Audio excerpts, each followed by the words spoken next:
Hello friends, பட்டாணி குருமா எப்படி செய்யுதுன்னு பார்க்கலாம். பட்டாணி நான் நைட்டே வாஷ் பண்ணி ஊற வச்சுருக்கிறேன், ஃப்ரிட்ஜில் ஊற வச்சுட்டேன். அப்புறம் பட்டாணி குக்கரில் போட்டு தேவையான தண்ணி ஊற்றி உப்பு போட்டு 2 விசில் விட்டுருக்குறேன். திருப்பி அப்புறம் ஒரு பெரிய வெங்காயம் குட்டி குட்டியாக கட் பண்ணி, உருளைக்கிழங்கு கட் பண்ணி எடுத்துருக்கேன். ஒரு தக்காளி மிக்சியில் அரைச்சி வச்சுருக்கிறேன். அப்புறம் தேங்காய் அரை மூடி, அது கூட 1 டேபிள் ஸ்பூன் கசகசா, அரை டேபிள் ஸ்பூன் பெருஞ்சீரகம் போட்டு தேங்காய் பால் எடுத்துகிட்டு அப்படியே அரைச்சி ஊற்றிக்கலாம்.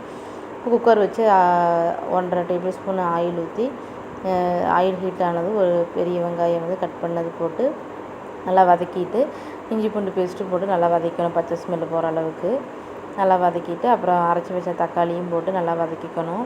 வதக்குனதுக்கப்புறம் இப்போ மிளகாய்த்தூள் நான் 1 டேபிள் ஸ்பூன் போட்டிருக்கேன். அரை டேபிள் ஸ்பூன் மல்லித்தூள், அரை டேபிள் ஸ்பூன் இது கரம் மசாலா தூள் போட்டு ஸ்டவ் சிம்மில் வச்சு நல்லா வதக்கிக்கணும். வதக்குனதுக்கப்புறம் உருளைக்கிழங்கு போட்டு நல்லா வதக்கிக்கிறேன்.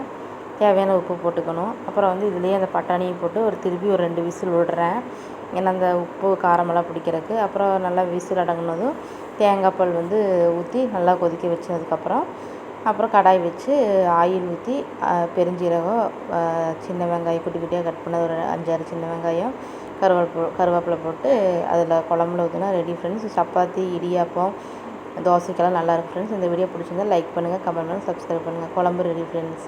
தேங்க்யூ.